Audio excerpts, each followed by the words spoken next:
Assalamualaikum, kembali lagi di channel Legowo Story. Sebelum lanjut ke videonya, mohon bantuannya untuk subscribe channel ini. Terima kasih. Bab 4403. Jangan gugup. Adapun para biksu dengan pedang, Lin Keting bahkan tidak melihat mereka. Dia tahu bahwa orang-orang ini tidak akan berbicara omong kosong. Jadi tidak perlu memberitahumu tentang hal semacam ini. Lin Keting memimpin Penatua Buta Kanan ke medan perang para dewa dan iblis. Sedangkan Penatua Buta Kiri hanya bisa memimpin orang untuk menjaga pintu masuk gua. Meskipun saya merasa sangat tidak bahagia, tidak ada yang dapat saya lakukan. Meskipun dia adalah seorang kultivator iblis, dia masih tahu bagaimana membalas kebaikan. Kota Kijia, orang tua Bungkuk dan Tiansa bertemu dengan Qi Yuankun, gubernur kota Kijia. Menghadapi orang-orang yang dikirim oleh aliansi penyegel iblis, Qi Yuankun sangat hormat. Bagaimanapun, jika dia ingin membalaskan dendam putranya, dia akan membutuhkan bantuan orang-orang dari aliansi penyegel iblis ini.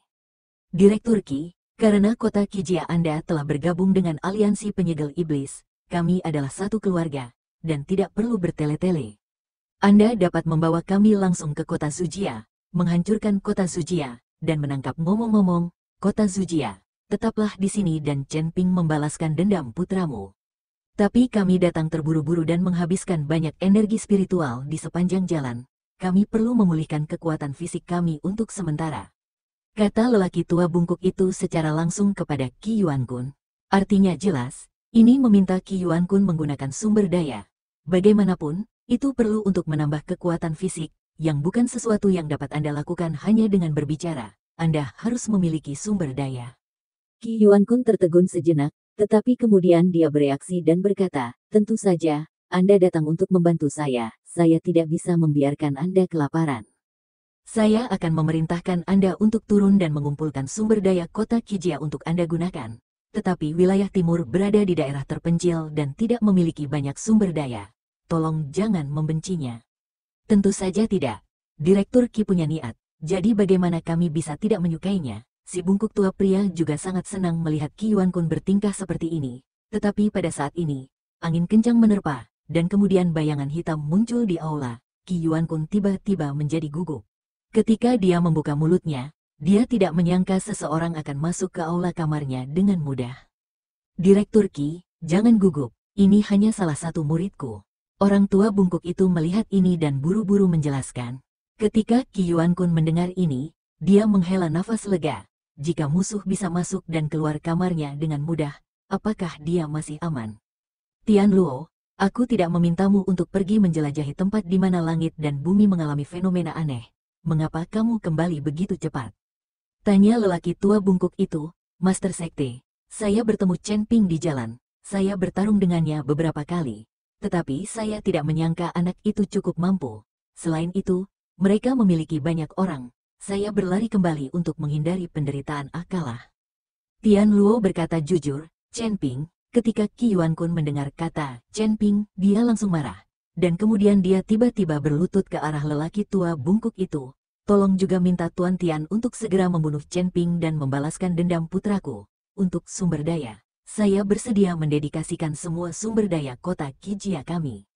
Orang tua bungkuk itu dengan lembut mengangkat Qi Yuankun dengan telapak tangannya. Dan kemudian berkata, Direktur Qi, jangan khawatir, tunggu sampai saya bertanya dengan jelas. Anda dan saya adalah satu keluarga sekarang. Tentu saja Anda tidak perlu mengatakan lebih banyak tentang pembunuhan Chen Ping. Setelah mengatakan itu, lelaki tua bungkuk itu memandang ke arah Tian Luo dan bertanya, Tian Luo, ceritakan. Apa yang terjadi secara detail? Lelaki tua bungkuk itu secara detail, katakan lagi. Orang tua bungkuk itu sedikit mengernyit dan berkata, sepertinya Chen Ping ini juga menuju ke tempat di mana langit dan bumi mengalami fenomena aneh. Saya kira pasti ada yang aneh dengan tempat itu. Ekspresi menjadi sedikit tidak wajar. Ada reruntuhan di Gunung Gelu. Mereka di kota Kijia telah mencari pintu masuk selama 100 tahun. Tetapi mereka belum dapat menemukannya. Sekarang mereka akhirnya memiliki beberapa petunjuk. Tetapi mereka tidak mengharapkan penglihatan itu. Langit dan bumi telah menarik begitu banyak orang. Bahkan jika pintu masuknya ditemukan sekarang, reruntuhan itu mungkin tidak ada hubungannya dengan kota Kijia mereka. Bab 4404, Menjelajahi Jalan. Direktur Qi, tahukah Anda di mana fenomena aneh itu? Tanya lelaki tua bungkuk itu. Aku. Qi Yuankun tidak tahu harus menjawab apa. Haruskah dia memberitahu lelaki tua bungkuk di depannya tentang reruntuhan itu? Dan ketika Qi Yuankun tergagap dan tidak tahu harus menjawab apa, tiba-tiba seorang biksu kota Qijia bergegas masuk. Tuan Sekretaris, ada apa? Pintu masuk ke reruntuhan Lusan Jerman ditemukan dan dibuka, dan Chen Ping ada di antara mereka. Biksu itu berkeringat deras, dan dia pasti bergegas kembali untuk melaporkan berita itu. Qi Yuankun ingin menghentikan pihak lain untuk berbicara, tapi sudah terlambat. Direktur Qi, apa yang terjadi? Apa yang terjadi dengan reruntuhan itu? Kata lelaki tua bungkuk itu dengan sedikit cemberut. Tuan Tian, ada rumor bahwa ada dunia lain di Gunung Gelu, dan ada reruntuhan kuno di sana. Itu tercatat dalam buku kuno kota Qijia kita. Pintu masuk ke reruntuhan belum ditemukan.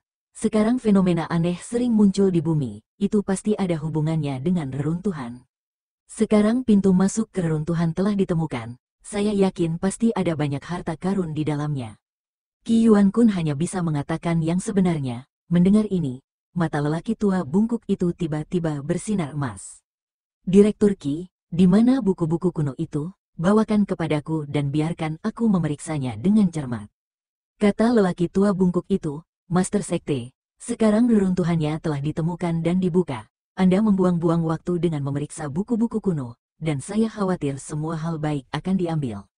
Kata Tiansa dengan cemas, ya, Master Sekte, kita harus pergi secepat mungkin, dan Chen Ping juga ada di sini, jadi kita bisa menangkap Chen Ping bersama-sama. Tian Luo, Tiansa, kalian berdua pergi ke reruntuhan dulu.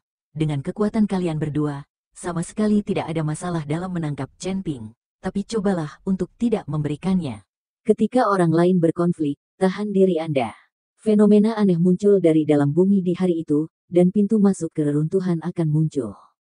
Tidak sesederhana itu, saya harus memeriksanya agar tidak menjadi jebakan. Orang tua bungkuk itu sangat berhati-hati. Dia takut penglihatan tiba-tiba tentang langit dan bumi ini akan ditujukan kepada mereka. Lagi pula, akan terlalu kebetulan jika hal semacam ini terjadi begitu mereka tiba. Oke, ayo kita jelajahi dulu, Lu, ngomong-ngomong, tangkap Chen Ping itu. Ketika Tian Luo mendengar ini, dia langsung berkata dengan gembira. Tanpa pemimpin sekte yang mengikuti mereka berdua dapat melakukan apapun yang mereka inginkan tanpa dibatasi. Dengan kekuatan mereka, di tempat di wilayah timur ini, mereka hampir tak terkalahkan. Oh. Alangkah baiknya jika kita benar-benar dapat menemukan beberapa harta karun di reruntuhan dan menyembunyikannya secara pribadi. Orang tua bungkuk itu dapat melihat sekilas apa yang dipikirkan Tian Luo, tetapi dia tidak menunjukkannya. Malah dia berkata kepada Tiansa, Tiansa, kamu harus lebih berhati-hati tentang kepatutan beberapa hal dan jangan terlalu gegabah. Jangan khawatir, Master Sekte, Tiansa mengangguk. Setelah Tiansa dan Tian Luo mengucapkan selamat tinggal, mereka menuju Gunung Gelu. Kedua orang itu sangat cepat, dan sosok mereka menghilang dalam sekejap. Pada saat ini, di pintu masuk medan perang para dewa dan iblis di Gunung Gelu, Penatua Zuo Blind duduk dengan bosan di atas batu besar, memakan biji melon. Sebuah pedang panjang diletakkan di sampingnya, dan di depannya tergeletak lebih dari selusin mayat tanpa kendali Lin Keting. Penatua Zuo siang melepaskannya dan melakukan pembunuhan besar-besaran. Tidak ada yang berani memberitahu siapapun tentang apa yang terjadi hari ini. Bayangan itu datang dengan cepat, dan bersama dengan kedua hantu itu datanglah gelombang kejut napas yang tak terlihat adalah karena kedua orang itu terlalu cepat, dan bebatuannya hancur akibat gelombang kejut. Bab 4405, dipermalukan. Penatua Zuo Blind mengerutkan kening, melambaikan tangan besarnya dengan ringan, dan langsung menghancurkan gelombang kejut. Kedua hantu ini adalah Tiansa dan Tian Luo yang datang dengan cepat. Ketika mereka sampai di pintu masuk gua, mereka jatuh dari udara. Penatua Zuo yang buta segera berdiri dengan pedang di tangan dan menatap lawannya. Pada saat ini, wajah tetua yang duduk tidak lagi terlihat santai. Bagaimanapun, Tiansa dan Tian Luo tidak lemah sama sekali. Keduanya berada di alam Mahayana tingkat kedua. Kekuatan semacam ini jarang terjadi di tempat ini di wilayah timur, dan lawannya tetaplah seorang pembudidaya iblis seperti dia. Tidak mudah bagi seorang kultivator iblis untuk mencapai level ini.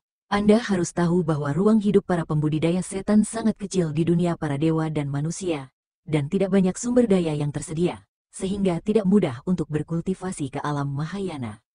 Tianluo dan Tiansa juga sedikit terkejut setelah melihat Penatua Zuo buta. Mereka tidak menyangka akan bertemu seseorang dari sekte yang sama. Apalagi aura di tubuh lawan sangat menakutkan, dan mereka tidak bisa mendeteksi wilayah lawan sama sekali. Tiansa melengkungkan tangannya ke arah Penatua Zuo buta sebagai salam, dan kemudian membawa Tianluo ke pintu masuk gua. Namun Penatua Zuo Blind mengulurkan tangannya dan menghentikan kedua orang itu. "Rekan Tao, mengapa kamu menghentikan kami?" Tiansa bertanya. "Untuk masuk, setiap orang harus menyerahkan 100.000 batu roh," kata Penatua Zuo Blind. "Serahkan 100.000 batu roh?" Tiansa dan Tianluo tercengang. Mereka semua hidup di bawah naungan orang lain dan bekerja sebagai anjing untuk aliansi penyegel iblis, di mana mereka dapat menemukan 100.000 batu roh. "Siapa kamu? Apakah gua ini milik keluargamu? Mengapa aku harus memberimu batu roh?" Tianluo bertanya tidak puas. "Kamu tidak peduli apakah itu milik keluargaku atau bukan. Jika aku memintamu untuk menyerahkannya, kamu tidak akan bisa masuk." Sikap Penatua Zuo Blind sangat keras. Tianluo mengerutkan kening dan langsung memegang satu tangan pada pedang berwarna merah darah. "Orang tua ini terlalu hebat. Bukankah ini perampokan?" Melihat ini, Tiansa segera menekan. Bab 4405, dipermalukan. Penatua Zuo Blind mengerutkan kening, melambaikan tangan besarnya dengan ringan, dan langsung menghancurkan gelombang kejut. Kedua hantu ini adalah Tiansa dan Tianluo yang datang dengan cepat. Ketika mereka sampai di pintu masuk gua, mereka jatuh dari udara. Penatua Zuo yang buta segera berdiri dengan pedang di tangan dan menatap lawannya. Pada saat ini, wajah tetua yang duduk tidak lagi terlihat santai. Bagaimanapun, Tiansa dan Tianluo tidak lemah sama sekali. Keduanya berada di alam Mahayana tingkat kedua. Kekuatan semacam ini jarang terjadi di tempat ini di wilayah timur, dan lawannya tetaplah seorang pembudidaya iblis seperti dia. Tidak mudah bagi seorang kultivator iblis untuk mencapai level ini. Anda harus tahu bahwa ruang hidup para pembudidaya setan sangat kecil di dunia para dewa dan manusia, dan tidak banyak sumber daya yang tersedia, sehingga tidak mudah untuk berkultivasi ke alam Mahayana. Tianluo dan Tiansa juga sedikit terkejut setelah melihat Penatua Zuo buta. Mereka tidak menyangka akan bertemu seseorang dari sekte yang sama. Apalagi aura di tubuh lawan sangat menakutkan, dan mereka tidak bisa mendeteksi wilayah lawan sama sekali. Tiansa melengkungkan tangannya ke arah Penatua Zuo buta sebagai salam, dan kemudian membawa Tianluo ke pintu masuk gua. Namun Penatua Zuo Blind mengulurkan tangannya dan menghentikan kedua orang itu. "Rekan Tao, mengapa kamu menghentikan kami?" Tiansa bertanya. "Untuk masuk, setiap orang harus menyerahkan 100.000 batu roh," kata Penatua Zuo Blind. "Serahkan 100.000 batu roh?" Tiansa dan Tianluo tercengang. Mereka semua hidup di bawah naungan orang lain dan bekerja sebagai anjing untuk aliansi penyegel iblis, di mana mereka dapat menemukan 100.000 batu roh. "Siapa kamu? Apakah gua ini milik keluargamu? Mengapa aku harus memberimu batu roh?" Tianluo bertanya tidak puas. "Kamu tidak peduli apakah itu milik keluargaku atau bukan. Jika aku memintamu untuk menyerahkannya, kamu tidak akan bisa masuk." Sikap Penatua Zuo Blind sangat keras. Tianluo mengerutkan kening, dan langsung memegang satu tangan pada pedang berwarna merah darah. "Orang tua ini terlalu hebat. Bukankah ini perampokan?" Melihat ini, Tiansa segera menekan. Terima kasih telah menonton video ini. Jika Anda menyukai videonya, silahkan like dan share. Jika ada kritik dan saran, silahkan tuliskan di kolom komentar. Wassalamualaikum.